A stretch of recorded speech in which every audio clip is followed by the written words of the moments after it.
भगवान बाबा हनुमान जी को प्रणाम। महान त्यागी बाबा जुमदेव जी को प्रणाम। परमात्मा एक। मी बाबाची सेविका ज्योती जगने तुमच्या समोर एक अनुभव सादर करीत आहे। बघा सेवकांनो, आपल्या बाबांनी आपल्याला तत्वशब्द नियमाने चालायला सांगितले आहे। सत्य मर्यादा प्रेमाने राहायला सांगितलेले आहे। आपण मार्गदर्शकाकडे जातो, किती दुःखी असतो आणि आज सुखाच्या मार्गात कशामुळे। आपण योग स्वतःसाठी मागतो, पर बाबांनी योग सर्व दुःखी कष्टी सेवकांसाठी मागितले होते जी। असे आपले महान त्यागी बाबा जुमदेवजी यांच्या नियमाने मी चालते, आज या सुखाने जीवन जगत आहे। पण काही सेवक आपले मार्गात येऊन पण चुकतात। आपल्या कर्माने असं नको व्हायला हवं। त्यांची वाणी ऐकतो आपण, त्यांचे अनुभवाच्या माध्यमातून सुखात येऊन ते कर्माने चुकतात आणि दुःखी होतात जी। एक अनुभव तुमच्या समोर आहे। सहेसरामजी पटले बरबसपुरा हे कार्यकर्ता साहेबांनी त्या दिवशी गराडा इथे 22 तारखेला एक अनुभव सांगितले होते आणि मी पण तिथे होते जी। खोटं अनुभव नाही आहे, हा सत्य घडलेला अनुभव आहे जो तुमच्यापर्यंत पोहोचवण्याचं काम करते मी प्रचार प्रसारच्या माध्यमातून। त्यांच्याकडे एक महेश आणि महेंद्र नावाचे 2 जुळवे भाऊ होते। पण कसं काय घडलं त्यांच्यासोबत बघा। ते आधी चांगले माणसामध्ये होते। काही लोकांनी जळणी करून त्यांची जे लघवीची जागा होती ते शून्य करून दिले होते। हा सांगण्याचं तात्पर्य म्हणजे काही शरम लाजेचं नाही जी। हा अनुभव घडलेला एका सेवकाचा आहे।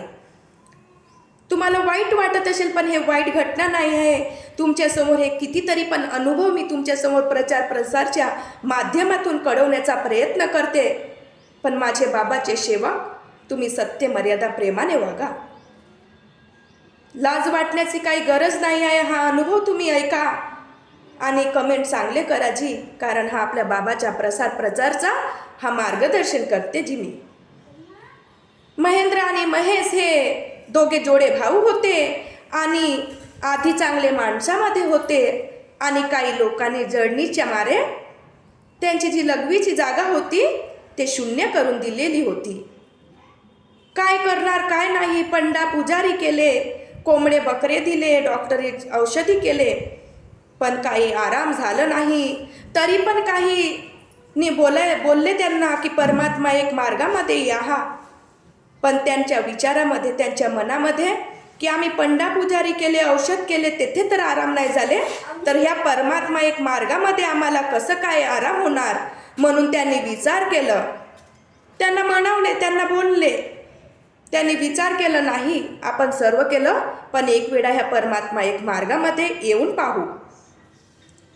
पटले काकाजींकडे बरबसपुऱ्याला गेले, सहेसरामजी पटले यांच्याकडे। त्यांच्या मुख कमलातून शब्द निघाले परमात्माचे। भगवंताचे शब्द त्यांच्या मुखातून निघले आणि बघा सेवकांनो, ते घरी गेले आणि कार्य केले आणि 3 दिवसाचे कार्यामध्ये जे लघवीची जागा त्यांची शून्य करून दिलेली होती ते माणसामध्ये आले जी। ह्या मार्गामध्ये एवढे अनुभव आहेत की काय सांगू, असे घडलेले अनुभव आहेत जी।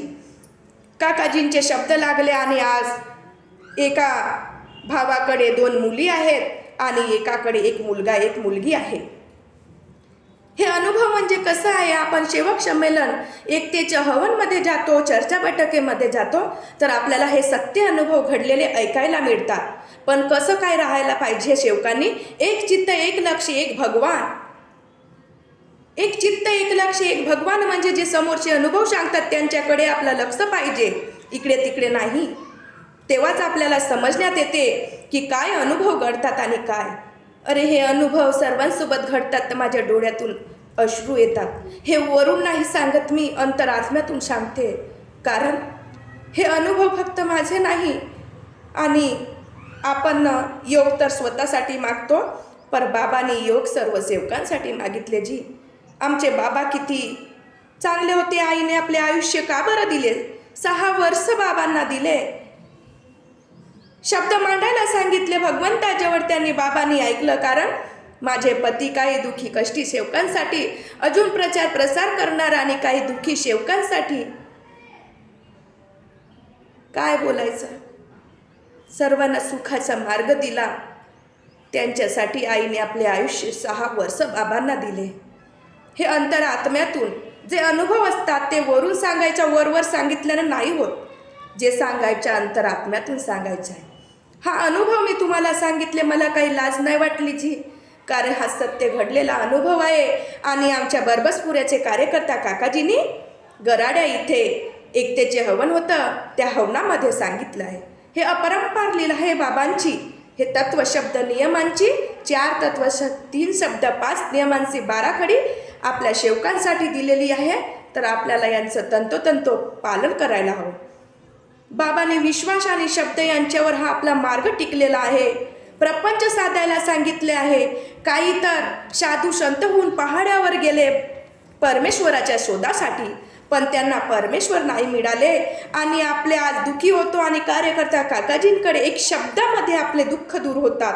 आपण आपल्या कर्माने चुकू तर आपण दुःखी होतो जी, पण आपण सत्य मर्यादा प्रेमाचं जेव्हा आचरण करू आणि अंतर आत्म्यातून बाबाचं नाव घेऊ तर आपले पूर्ण दुःख आणि कष्ट दूर होणार. ह्या मार्गामध्ये आपल्याला जे बाबाने आपल्याला दिलेले आहेत, सकाळची विनंती, सायंकाळी बाबांनी जे आदेश दिलेले आहेत, सकाळची विनंती, सत्य मर्यादा प्रेम, 4 तत्व 3 शब्द 5 नियम, सकाळची विनंती, सायंकाळची प्रार्थना, आठवडी चर्चा बैठक, एक चित्त एक लक्ष एक भगवान, हे बाबांनी आपल्याला कशासाठी दिले आहेत जी? हे बाबांचे आदेश आहेत, आपल्या सेवकांसाठी दिलेले आहेत. पहा, माझ्याशी बोलण्या चालण्यामध्ये चुका होत असतील तर मी तुमच्यासमोर माफी मागते, कारण हा प्रचार प्रसार आहे जी, कारण हा घडलेला अनुभव आहे. सर्वांना माझा आदरपूर्वक नमस्कार जी.